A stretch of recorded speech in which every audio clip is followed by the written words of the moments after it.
Abra a tua Bíblia em Romanos, capítulo 1, verso 14, 15 e 16. Hoje pela manhã nós falamos sobre que um tempo é chegado, um tempo de nós vivermos coisas novas em Jesus. E eu penso que o que nos treina, o que nos habilita, o que nos dá condições para que nós possamos viver algo novo em Jesus é a palavra de Deus, é o Evangelho, é o poder da sua palavra. Por isso nessa noite então eu quero falar sobre vivendo o Evangelho na prática. Romanos capítulo 1, verso 14, diz assim: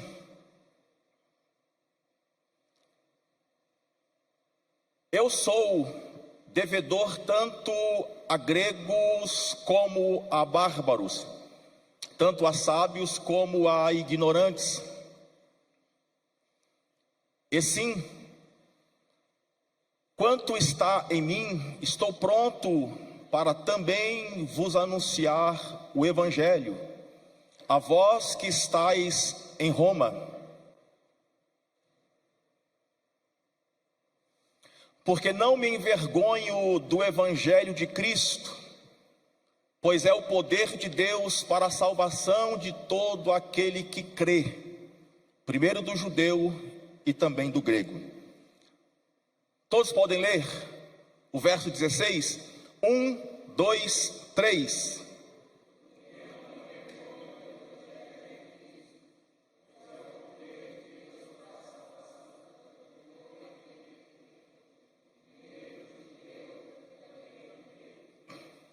A carta do apóstolo Paulo à igreja que estava em Roma é um tratado teológico sobre salvação.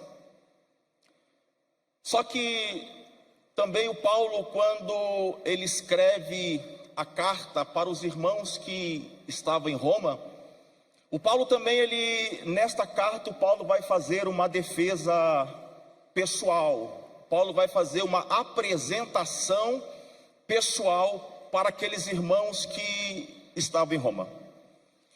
Porque o Paulo fica sabendo que alguns falsos profetas, eles já tinham chegado na igreja, eles já estavam em Roma. E portanto, eles estavam envenenando os irmãos com mentiras acerca do apóstolo Paulo e acerca da doutrina, aquela que o Paulo pregava. Então Paulo, ele vai fazer uma defesa pessoal, e no verso de número 1, o Paulo escrevendo a carta, o Paulo vai dizer assim, verso 1 de Romanos 1, Paulo, servo de Jesus Cristo, chamado para ser apóstolo, separado para o Evangelho. Então Paulo está dizendo para aqueles irmãos, fazendo a sua apresentação pessoal: olha, eu sou servo. Primeiro eu me dispus a servir. Depois que eu estou servindo, aí então eu fui chamado. Depois que eu fui chamado, então eu fui enviado.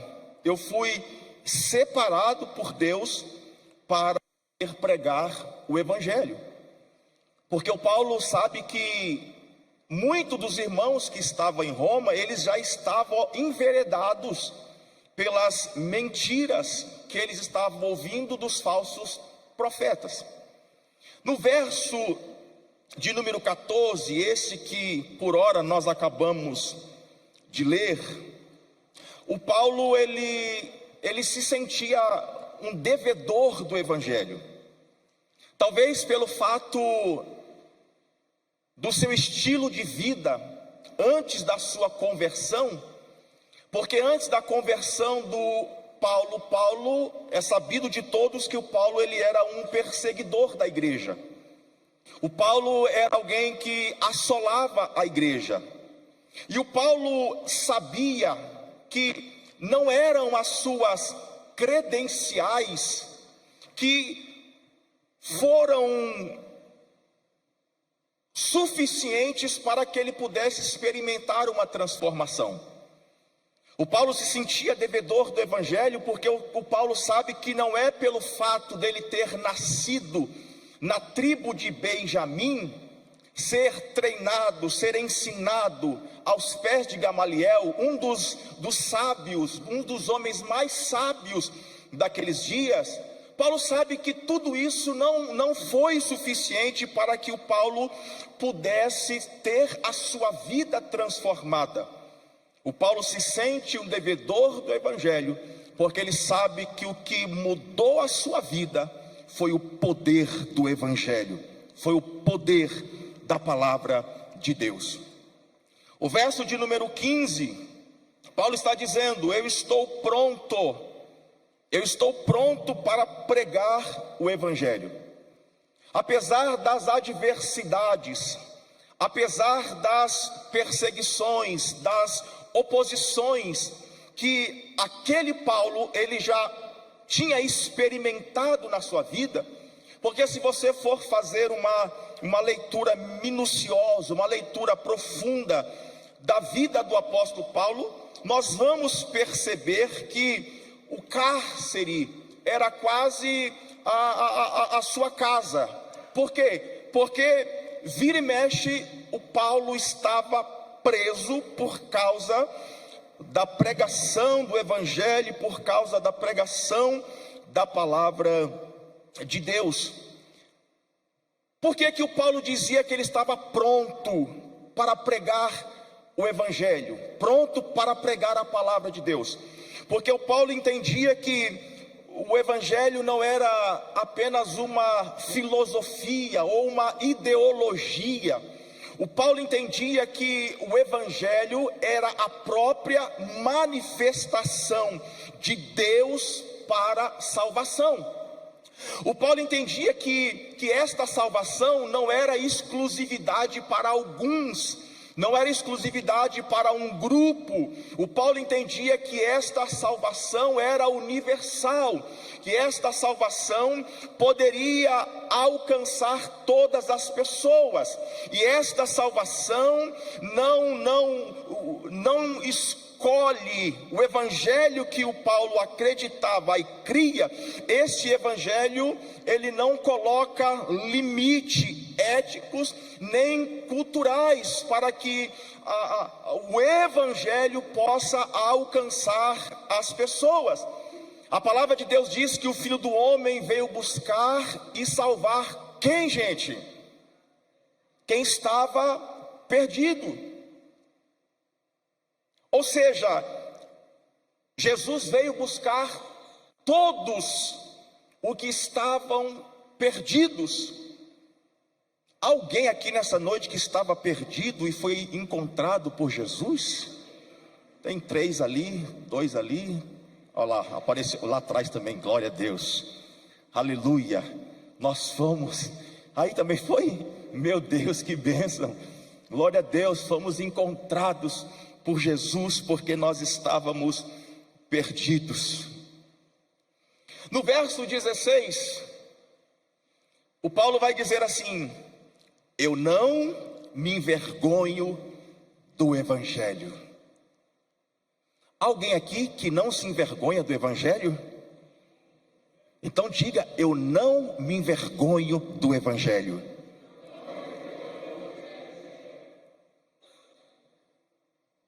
Aqui também tem alguém que não se envergonha do evangelho? O Paulo está dizendo: eu não me envergonho do evangelho. Por que que o Paulo está escrevendo essa carta para os irmãos, dizendo: gente, eu não me envergonho do evangelho? Existe pelo menos 3 grupos de pessoas. Veja em qual desses grupos você se encaixa. Primeiro grupo é o grupo que não se envergonha do evangelho. Segundo grupo é o grupo que tem vergonha do evangelho. E o terceiro grupo, eu acho que esse é o pior, é o grupo que causa vergonha para o evangelho. O Paulo está dizendo: eu faço parte do primeiro grupo. Eu também faço parte do primeiro grupo. Tem mais duas pessoas aqui que também faz parte do primeiro grupo. Aleluia. Mais alguém aqui na igreja, nesse auditório, faz parte do primeiro grupo? Então diga: eu não me envergonho do evangelho. Por quê? Porque o Paulo sabe que em Roma existia muitos crentes que estavam com vergonha do evangelho. Talvez pelo fato do evangelho vir de Jerusalém e os romanos terem subjugado Jerusalém, e muitos dos judeus, eles estavam presos, eles estavam sendo servos em Roma, eles estavam com vergonha. Talvez pelo fato do evangelho ser sobre um judeu, e para os romanos os judeus eram a pior espécie, eram homens indoutos, ignorantes, desprezíveis.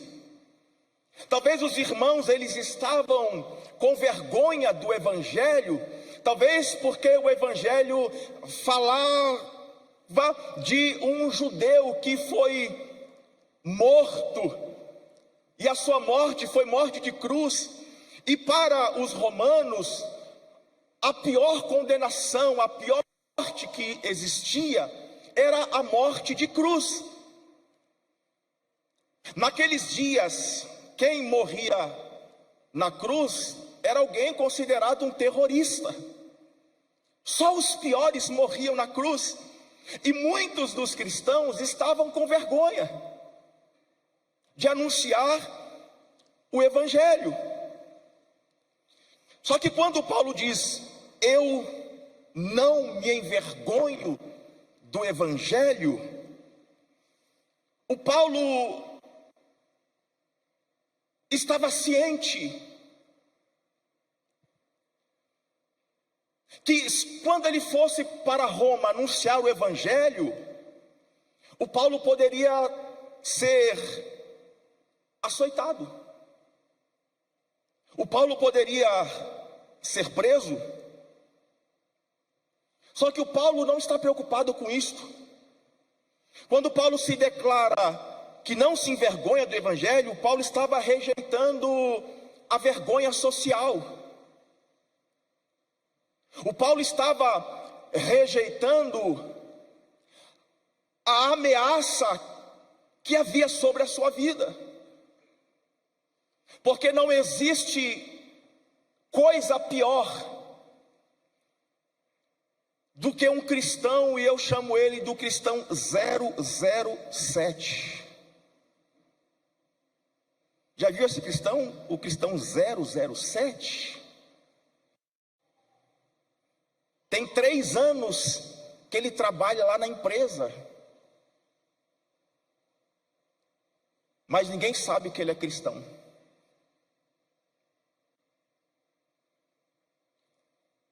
Tem 3 anos que tem uma amizade pessoal com uma pessoa, e um dia eles estão andando juntos na rua e alguém passa e fala: paz do Senhor, meu irmão. Eu só olha e fala assim: paz do Senhor? Oxe, tu é crente, é?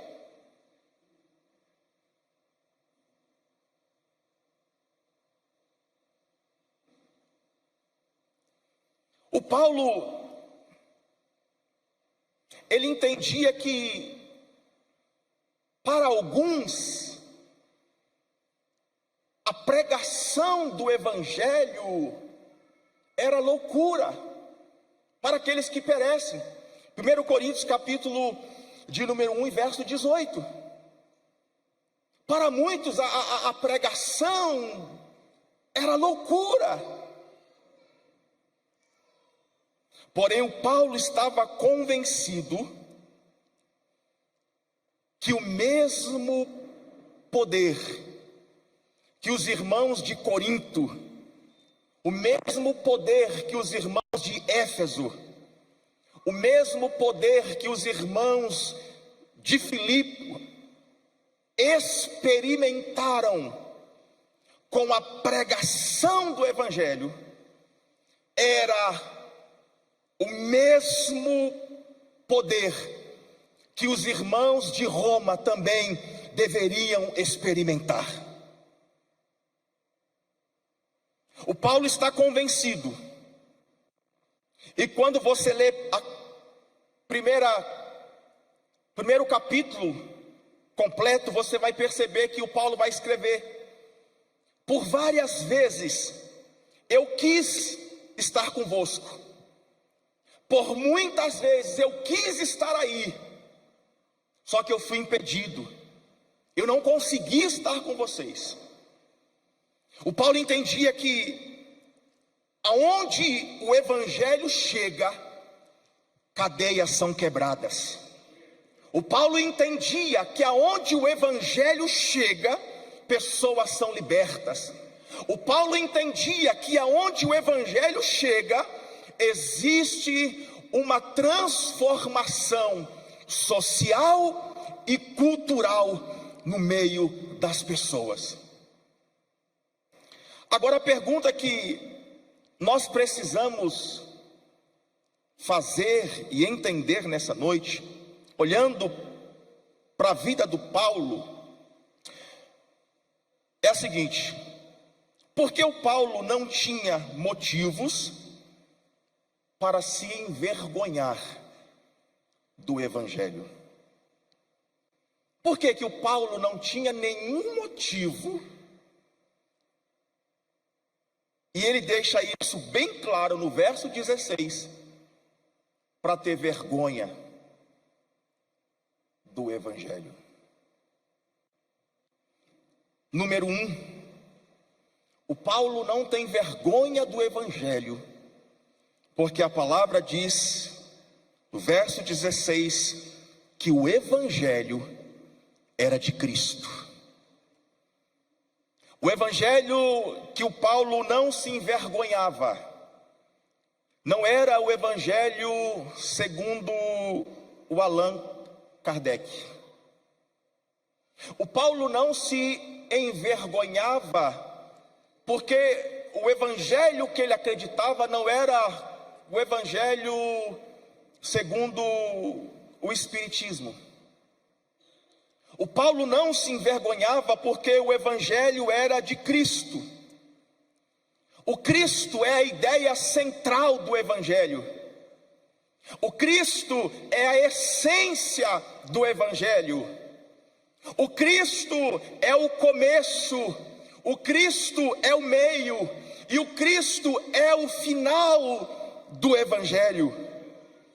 Por esse motivo, Paulo ele não se envergonhava, porque era o Cristo que era a primazia, a centralidade do Evangelho.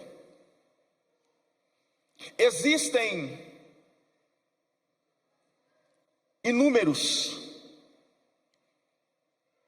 evangelhos sendo pregados por aí. Existem inúmeras pessoas sendo iludidas, sendo enganadas por um falso evangelho. Um evangelho sem a cruz. Não existe evangelho sem a cruz. Um evangelho sem dor. Um evangelho sem marcas. Um evangelho sem tristeza. Um evangelho só com a rosa, sem os espinhos. Um evangelho que, se você vir na igreja no domingo à noite e cantar uns louvores e chorar, Quando você sair de lá, os seus problemas todos acabaram. Você que está precisando de qualquer coisa, inclusive de trocar o carro, vem no culto. Quando você sair, você vai sair com um carro novo. Está precisando fazer um investimento? Olha, vem no culto.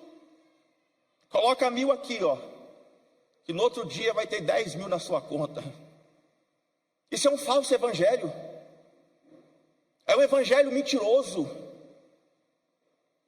É um evangelho que o Cristo não está no centro. É um evangelho que no centro está o homem. No centro está, no pedestal está o ser humano, o homem. Que Deus tem que fazer tudo para eu me sentir bem. Que Deus tem que fazer tudo para eu me sentir massageado. Um evangelho que o tipo de mensagem é: olha, Deus vai fazer tudo o que o teu coração deseja. Deus vai fazer tudo o que o teu coração quer. O evangelho do reino diz que o nosso coração é enganoso mais do que todas as coisas. O evangelho do reino diz que nós pedimos e às vezes nós nem recebemos, porque pedimos mal. Porque nós pedimos para o deleite da nossa carne. Porque às vezes o nosso pedido é aquele tipo de pedido, tipo ostentação, sabe? Aquele pedido tipo ostentação. Aquele pedido assim: Senhor, me dá, porque eu vou mostrar para aquele irmão lá que o Senhor está comigo. O evangelho que o Paulo acreditava: Jesus é a fonte, Jesus é a referência, Jesus é a essência, Jesus é a ideia principal deste evangelho. Só que o falso evangelho tira Jesus como a ideia principal e coloca o homem como a ideia principal. Por que que o Paulo não se envergonha desse evangelho? Porque é Cristo a centralidade do evangelho. Número 2, por que que o Paulo não se envergonhava deste evangelho? O Paulo não se envergonhava deste evangelho, porque esse evangelho é o poder de Deus. E este poder de Deus é capaz de mudar uma cidade inteira. Quando Jesus chega em Samaria, você vai se lembrar, João capítulo 4, versos 23 e 24.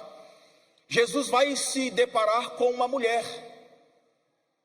E é interessante, você vai ler o capítulo 4 e você vai perceber que quando Jesus vai conversar com a mulher e pede água para ela vai dizer para Jesus: como sendo judeu, pede água para mim que sou mulher samaritana.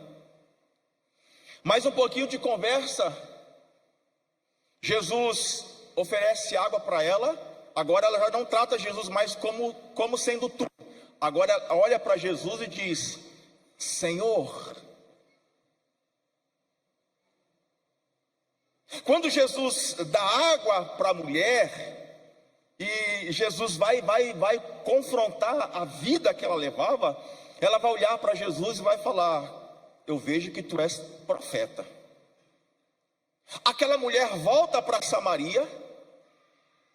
O poder do evangelho não só transforma a sua vida, como transforma a vida da cidade inteira. Esse é o poder do evangelho.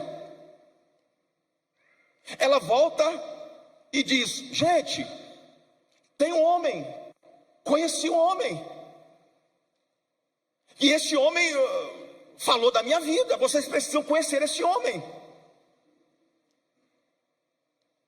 E aí as pessoas vêm, ouvem a pregação do Evangelho, e quando Jesus se levanta para ir embora, eles falam: fica mais um pouquinho, fica conosco. Aí a palavra diz que Jesus fica com eles mais 2 dias.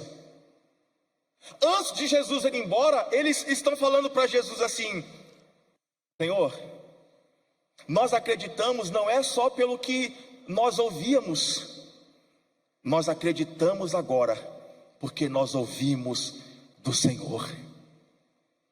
Este é o poder do Evangelho. Transforma vidas, transforma uma cidade. Por que o Paulo acreditava nesse Evangelho de poder de Deus? Porque esse Evangelho é capaz de quebrar uma estrutura de engano e de trapaças. Zaqueu era um trapaceiro, Zaqueu era um enganador. Zaqueu tirava proveito do seu ofício, cobrador de impostos. Ele superfaturava os impostos das pessoas. E Zaqueu vivia esta vida tranquilo, sem problema. Eu penso que o Zaqueu, ele se achava, era muito esperto, se achava inteligente. Só que quando Zaqueu tem contato com o Evangelho, aquela estrutura segura, aquela estrutura rentável para ele, ela se desfaz. Quando Zaqueu ouve a pregação do Evangelho, o Zaqueu olha para dentro dele e diz: eu sou miserável, eu não presto. Senhor, e tem outra coisa, eu quero restituir 4 vezes mais todas as pessoas que eu lesei. Argumento humano pode fazer isso, gente? Sabedoria humana pode fazer isso, gente? Quem faz isso é só o poder do Evangelho. Onde esse Evangelho chega, mudanças acontecem. Número 3. Por que o Paulo não se envergonhava deste Evangelho? Porque este Evangelho, verso de número 16: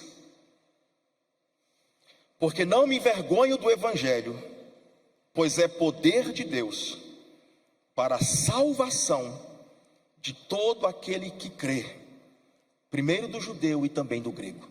Número 3, por que o Paulo não se envergonhava? Porque esse Evangelho é salvação. 1 Timóteo capítulo 1 e o verso 15, por favor. Este Evangelho é o Evangelho que salva. Não uma classe, não um grupo, mas todos aqueles que creem. 1 Timóteo, capítulo 1, e o verso de número 15. Vamos ler, por favor. Vamos ler. 1, 2, 3.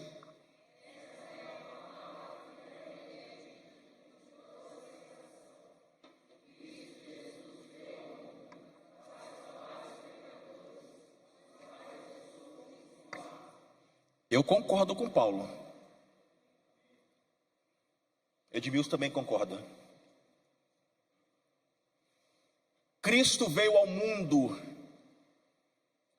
para salvar os pecadores.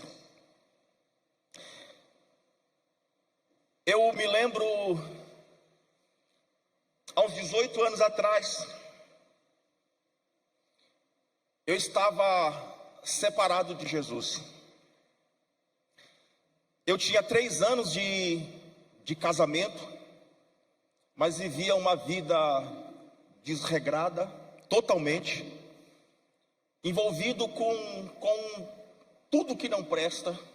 Tudo, quando eu falo tudo, é tudo que não presta. Eu me lembro que depois de 3 anos e pouco, e a Cláudia já não aguentava mais, porque eu saía na sexta e voltava às vezes no domingo. E eu me lembro que ela procurou minha mãe crente, mulher de oração. Ela procurou minha mãe e disse: minha sogra, chegou no final. Eu não aguento mais o Henrique. O Henrique não tem mais jeito, ele faz um monte de promessa, mas não consegue sustentar sua palavra. E eu estou me separando do Henrique. A minha mãe, naquele momento, ela olha para a Cláudia e fala assim: não, minha filha, Deus tem uma obra. Foi Deus que preparou o Henrique para você. Não, você acha que ele ia querer de volta? Ia nada. Ela não queria de volta, mas não. Falou: minha filha, é de Deus. Aguenta firme. Vai passar, ele vai melhorar. Não, é de Deus. Foi Deus que preparou esse casamento. Deus vai abençoar. E aí minha mãe falou para a Cláudia: por que você não faz uma campanha na igreja? E a Cláudia nem sabia o que era campanha, que ela não ia na igreja e ela nem gostava de crente. E aí ela começou a frequentar a igreja que eu frequentei na minha adolescência, na minha juventude, na minha mocidade. E tinha uma campanha lá pela família de 7 quarta-feira. E ela começou a ir sozinha. Na hora de ir para o culto, eu não tinha nem condições de ir para o culto nas quartas-feiras. Imagina final de semana. E aí ela foi a primeira quarta, foi a segunda quarta, e toda semana ela me chamava para ir. E eu falava: vai na frente que daqui a pouco eu chego lá. E ela ficava esperando e eu não chegava. Na última quarta-feira, ela falou: hoje você vai. Eu: não, tudo bem, eu vou, mas dentro de mim pensando: vou nada. E ela: você vai, hoje você vai. E aí eu ia no portão, vinha a Cláudia atrás: hoje você não sai. Eu dava uma voltinha em casa, saía no portão e a Cláudia atrás: hoje você não sai. E nós fomos no culto à noite, no encerramento daquela campanha.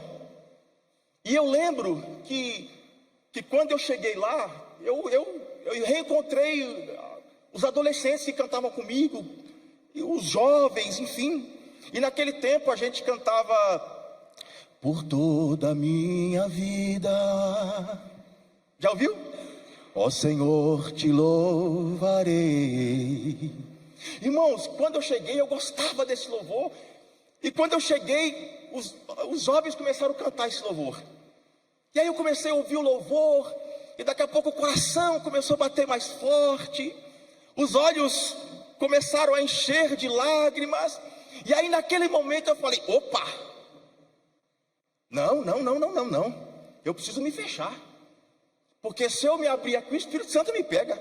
E eu não queria voltar naquele dia. E aí eu já fiquei todo sério, comecei a pensar em outras coisas. E nem ligando para o louvor que o pessoal estava cantando ali. Aí de repente, acabou o louvor. Nós sentamos e nós fomos ouvir a palavra, nós fomos ouvir a pregação do Evangelho. E o pastor começou a pregar, e o pastor prega, e o pastor prega, e o pastor prega. E de repente, irmãos, quando eu percebi, eu estava lá na frente, ajoelhado, prostrado, rendido, totalmente vulnerável diante da presença do Senhor, e dizendo: eu quero mais desse Deus. E aquele jovem que entrou naquela igreja, naquela quarta-feira, há 18 anos atrás, 19 anos atrás, cheio dos piores vícios que alguém pode ter, com o pior caráter que alguém pode ter, fazem 19 anos que o poder do Evangelho transformou a minha vida. Aleluia. Glória a Deus. Eu entrei viciado e saí liberto. Para a glória do nome de Jesus, nesses 19 anos, nunca tive uma recaída. Nesses 19 anos eu nunca tive vontade de voltar. E aí o pastor já me conhecia, eu praticamente cresci lá na igreja. E aí ele falou para mim: bom, semana que vem, ele tinha passado um mês, você vem com um terno que eu vou deixar você ficar na porta para receber os irmãos. Aí eu estou lá na porta da igreja, recebendo os irmãos, e os meus amigos estão lá do outro lado da rua, com a caixa de cerveja, fazendo assim. E eu, vou não, quero não. Este é o poder do Evangelho. Talvez alguém do seu convívio que precisa ser salvo, talvez ainda não foi. É forte o que eu vou falar, mas é preciso.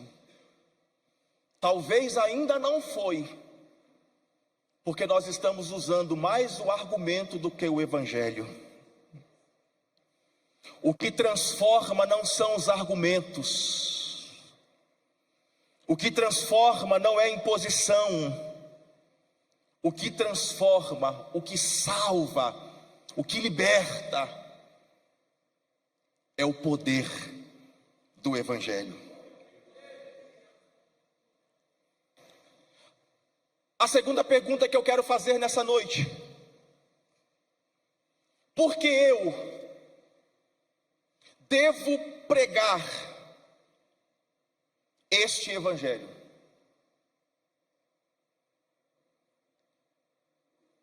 Pergunte para alguém que está do seu lado: por que você, Anaraldo, precisa pregar este Evangelho? Essa é a pergunta: por que que nós devemos pregar este Evangelho? Mateus capítulo 28, verso 19 e 20. Número 1, eu devo pregar este Evangelho porque é um mandamento. Mateus 28, verso 19 e 20, por favor.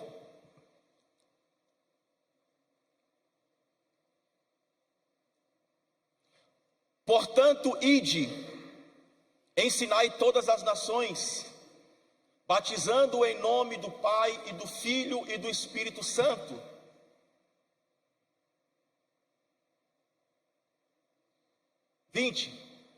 Ensinando-as a guardar todas as coisas que eu vos tenho mandado. E eis que eu estou convosco todos os dias, até a consumação dos séculos. Por que que eu devo pregar este Evangelho? Por que que você deve pregar este Evangelho? Porque é um mandamento. Jesus disse que nós devemos pregar, nós devemos ensinar as pessoas a guardarem todas as coisas. Nós precisamos entender que a pregação do Evangelho é parte integral da missão da igreja. Nós precisamos entender que a pregação do Evangelho é parte integral da missão da igreja. Não é parcial. É integral. 1 Coríntios, capítulo 9, verso 16. O Paulo entendia que a pregação do Evangelho não era uma escolha. O Paulo entendia que a pregação do Evangelho não era de vez em quando. o Paulo entendia que para ele a pregação do evangelho era uma obrigação. Olha o que ele diz: porque se anuncio o evangelho, não tenho de que me gloriar, pois me é imposta essa obrigação, e ai de mim se não anunciar o evangelho. Talvez quando você me ouve falar que a pregação do evangelho é parte integral da igreja, e você sabe que você é igreja, talvez você já pense assim: meu Deus, mas eu tenho um maior pânico de falar em público. Meu Deus, eu nem me imagino aí no teu lugar pregando para esse tanto de gente aqui na igreja e mais um tanto de gente em casa. Eu nem penso nisso. Misericórdia! Só que quem é que disse que para pregar o evangelho precisa estar aqui em cima? Onde eu devo pregar então o evangelho? Mas eu tenho pavor da multidão. Prega para o vizinho. Prega para alguém que senta do teu lado no ônibus. Onde eu devo pregar? Onde eu estiver. Claro que com ordem e decência. Mas pregar o evangelho é para todos nós. Pregar o evangelho não é para o pastor. Pregar o evangelho não é para o líder de casa de paz. Pregar o evangelho é para todos nós. Ô pastor, eu preciso confessar um negócio. Sabe o que é? É que eu não tenho muita habilidade com as palavras.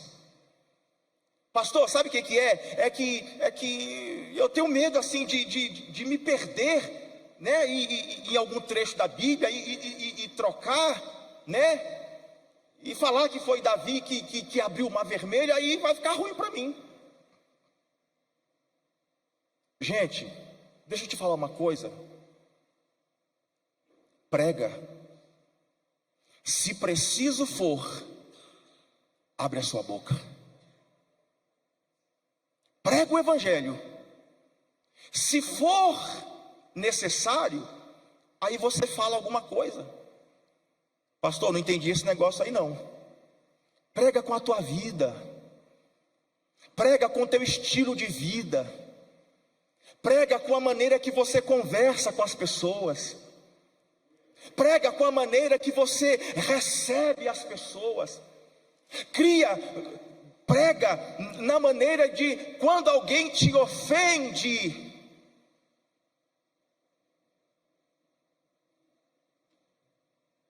aí fica estreito, né? Esta é uma oportunidade de você pregar o evangelho.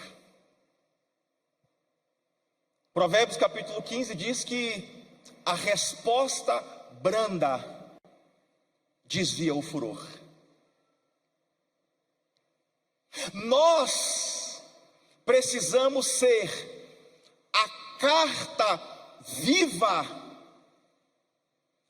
Nós precisamos ser a carta viva do evangelho que as pessoas querem ler em nós. As pessoas não querem simplesmente nos ouvir falar do evangelho. As pessoas não querem simplesmente ouvir a gente contando uma história do evangelho. As pessoas querem ver o evangelho em nós. As pessoas querem experimentar o evangelho em nós. E para isso nós precisamos ser a carta viva do evangelho que as pessoas podem ler em nós. Número 2, por que nós precisamos pregar esse evangelho? Por causa da urgência da salvação. João capítulo 3 e o verso 16 diz: porque Deus amou o mundo de tal maneira que deu o seu Filho unigênito para que todo aquele que nele crê não pereça, mas tenha a vida eterna.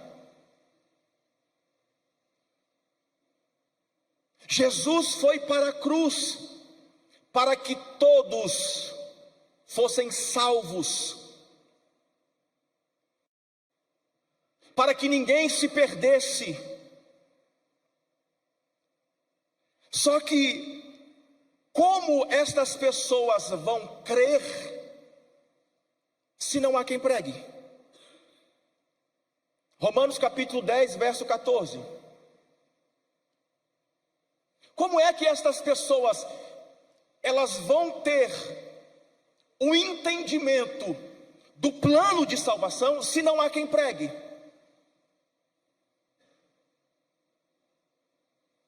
Como, pois, invocarão aquele em quem não creram?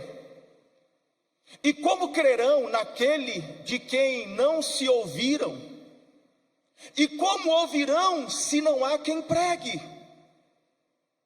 15. E como pregarão se não forem enviados? Como está escrito: quão formosos são os pés dos que anunciam a paz, dos que anunciam coisas boas. Existe uma urgência de salvação. É possível que alguém que mora no quintal da tua casa, é possível que alguém que trabalhe com você, é possível que alguém estude com você, e esta pessoa está caminhando de passos largos para o abismo. E isto não é nenhum tipo de julgamento, é a Bíblia.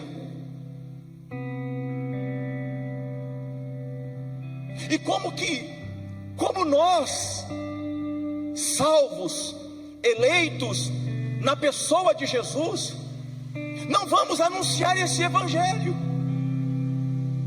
Existe uma urgência na salvação. Por incrível que pareça, existem pessoas em 2023 que nunca ouviram falar de Jesus. Que se você chegar para ela e falar assim: e aí, conhece Jesus? Jesus? Quem é Jesus? Quem é Jesus?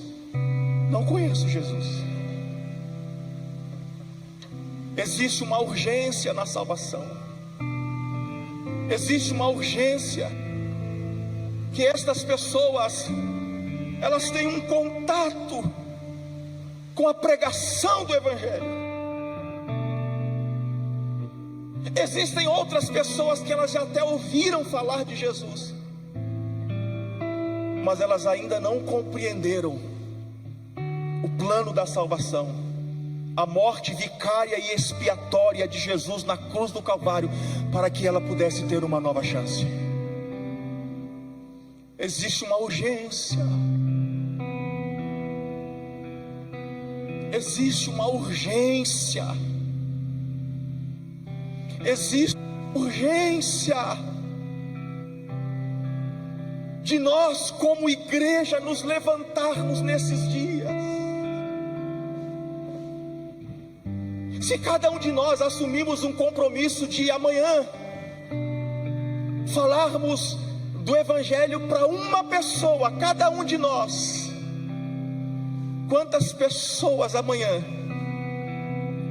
não ouvirão sobre o evangelho? Existe uma urgência na pregação do evangelho. E posso te falar uma coisa: Miguel não vai vir pregar o evangelho. Posso te falar uma coisa: Gabriel não virá pregar o evangelho. Vou te falar uma coisa: os querubins não vão vir pregar o evangelho. Sou eu que vou pregar o evangelho. É você que vai pregar o evangelho. É com a sua vida que Jesus está contando, para que ele seja conhecido nas nações. Porque o primeiro plano de Deus para que ele fosse conhecido foi Israel. Desculpa, foi o primeiro projeto lá no Éden. Adão e Eva, eles falharam. O segundo projeto de Deus para que ele fosse conhecido das nações foi Israel. Mas João capítulo 1 verso 12 diz que ele veio para os seus, mas os seus não os receberam. Então entra o terceiro e último projeto de Deus para que ele seja conhecido nas nações. Ele veio para os seus, mas os seus não os receberam. Mas todos aqueles que os receberam, deu-lhes o direito de serem feitos filhos de Deus. Somos nós, é a igreja. Depois da igreja não virá mais ninguém para anunciar o evangelho. Somos nós, sou eu, é você, que Jesus está contando para anunciar o evangelho. Número 3, por que é que eu devo pregar esse evangelho? Mateus capítulo 9, verso 36, 37 e 38. Eu preciso pregar esse evangelho por compaixão. E vendo a multidão, Jesus teve o que, gente? Jesus teve grande compaixão deles, porque andavam desgarrados e errantes, como ovelhas que não têm pastor. Então disse aos seus discípulos: a seara é realmente grande, mas poucos são os ceifeiros. Rogai ao Senhor da seara que mande ceifeiros para a seara. Jesus falou isso há 2000 anos atrás. Será que esta é ainda a nossa oração? Senhor, levanta ceifeiros. Quando Jesus olha para aquelas pessoas desgarradas, quando Jesus olha para aquelas pessoas perdidas, quando Jesus olha para aquelas pessoas como ovelhas que não tinham pastor, Jesus teve compaixão daquelas pessoas. Jesus se compadeceu delas.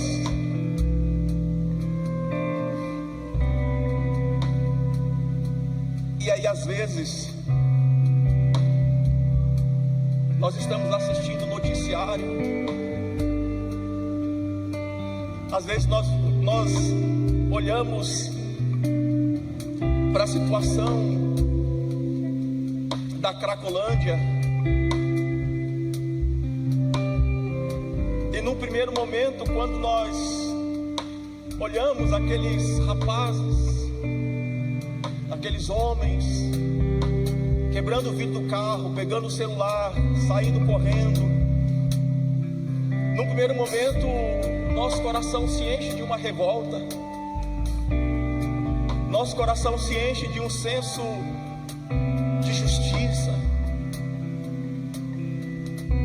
E às vezes quando uma daquelas pessoas é morta, é assassinada, às vezes parece que aquilo traz um senso de que a justiça foi feita.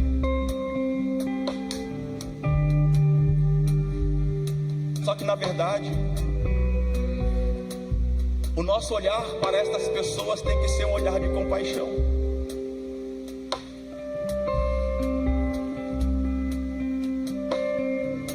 porque eles estão perdidos. Não é o poder público que vai transformar a vida deles. Não é nenhuma ONG que vai transformar a vida deles. Porque muitos deles já entraram e saíram da cadeia e não mudaram de vida. Muitos deles já fizeram tratamento em ONGs, mas não mudaram de vida. Jesus teve compaixão.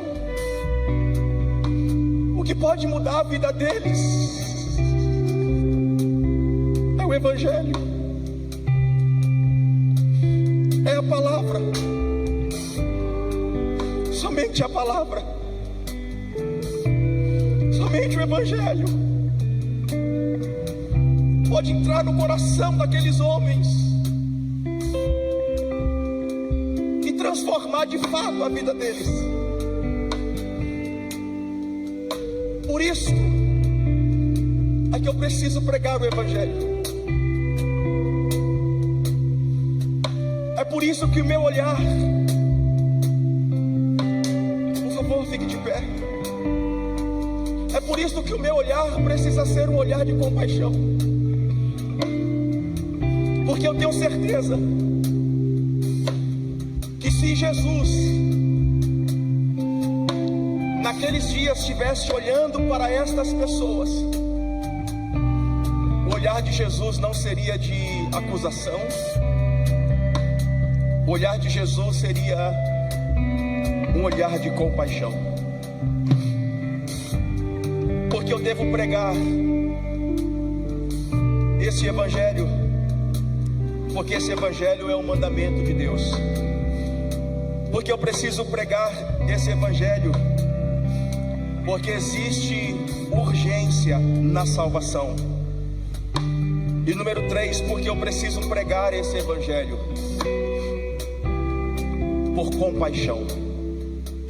Jesus teve compaixão. Vamos adorar o Senhor.